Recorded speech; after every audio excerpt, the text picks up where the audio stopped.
Welcome into Duval Daily, presented by GenJag.com. I'm Jordan DeLugo. Thank you so much for tuning in here on Wednesday, March 29th, second show of the day. We found out earlier Calais Campbell not going to be rejoining the Jacksonville Jaguars. He's signing with the Falcons, unfortunately, which kind of further emphasizes the Jaguars' need for pass rush, for defensive line help. And they've got options, right? You know, there's still several veteran free agent options out there that could come in and help the Jaguars pass rush immediately. But they've also got the draft. They've got 9 draft picks coming up in the 2023 NFL draft, and there's a bunch of talented defensive front players that could come in and help this Jaguars team. One of those guys is Tyler Lacy, a player who the Jaguars have had a top 30 visit with. Tyler Lacy met with the Draft Network's Justin Mello. Little one-on-one interview, told Mello that had a visit with the Jacksonville Jaguars. And so we're just going to break down Tyler Lacy, how he can fit with the Jaguars, what he would bring to the table. He's a defensive lineman out of Oklahoma State, redshirt senior. 6'4", 279 pounds, 33 and a quarter arms, 11-inch hands, huge powerful hands.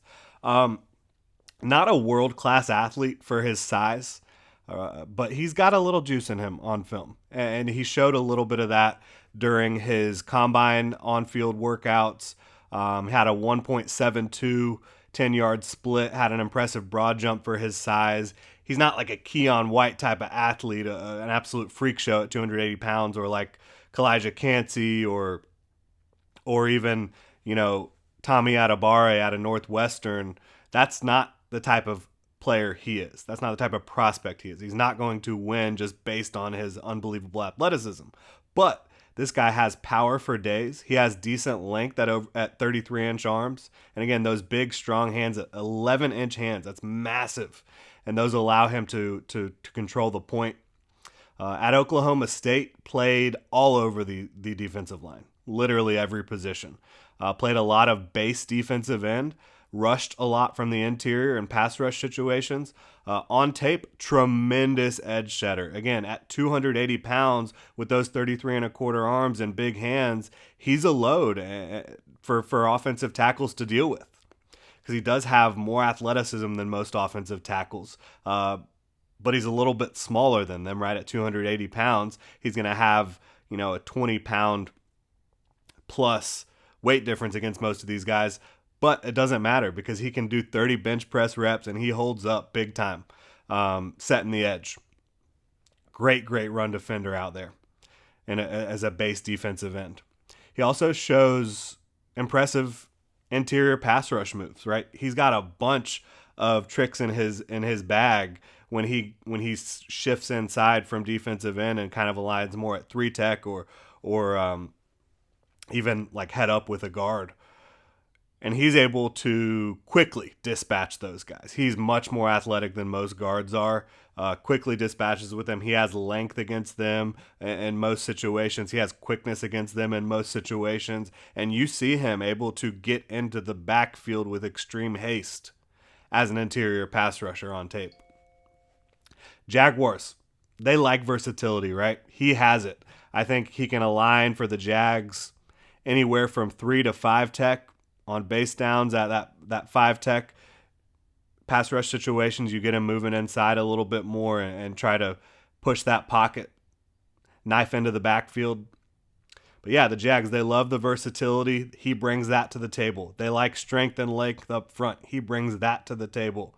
The Jaguars, they like high character guys, and he brings that to the table as well. So Tyler Lacy makes a lot of sense for the Jaguars in the 2023 NFL draft, but I don't think he has the juice, the athleticism, the explosiveness necessarily to be a high draft pick. I would guess he's going to be in the mid-round range, potentially later on day 3. This is a really deep edge class, a really deep defensive line class as a whole. We'll see where he comes off the board, but my guess is they could target him late on day 2, but I would guess day 3 would be where Tyler Lacy would come off the board. And I do think the Jaguars have legitimate interest in him. I think there's potential for him to fulfill a Roy Robertson Harris type role long term. And he's got a ton of experience, a ton of good tape, really dominant against the run. There's a lot of things you like here. Now, is he going to be able to rush the passer off the edge?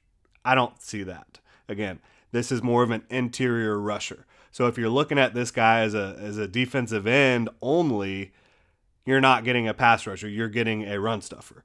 But I doubt the Jaguars would be looking at him as a defensive end only. I think they would be looking at the total package. The fact that we can line him up on base downs at defensive end, and we can have him set the edge and stuff runs, and then we can shift him inside and get him going against guys that he's more athletic than, that he has better length than, and really get after quarterbacks. I think that is his potential. I don't think he's going to be a full-time starter at the next level. Certainly wouldn't be a full-time starter for the Jaguars in 2023. But could he come in and help the Jaguars stay a quality defense against the run and improve their interior pass rush? I think he could. I think he'd be a good option for the Jaguars. Again, probably day 3 for me, day 3 type of grade for Tyler Lacy. I have a 4th on him. I don't know that he's going to be a full-time starter, but I do think he's going to be a really good rotational player for wherever he lands. So excited to see if the Jaguars do end up pursuing him in the NFL draft, where Tyler Lacy ends up going. Really fun kid, really fun tape to watch. So yeah, would not be opposed to the Jaguars going and getting themselves Tyler Lacy at some point in this 2023 NFL draft. But they've got a lot of options when it comes to upgrading that defensive front, not only in free agency, but in the NFL draft as well. Tyler Lacy is one of those options. Not one of the biggest sack producers on the planet, not one of the biggest pressure producers on the planet. But I think if he was lining more on the interior for the Oklahoma State Cowboys, you would have seen bigger numbers as a pass rusher for sure. That'll do it, though. Thank you so much for tuning in. You can hit me up on Twitter at Jordan DeLuga. Let me know what you think about this prospect, Tyler Lacy, out of Oklahoma State.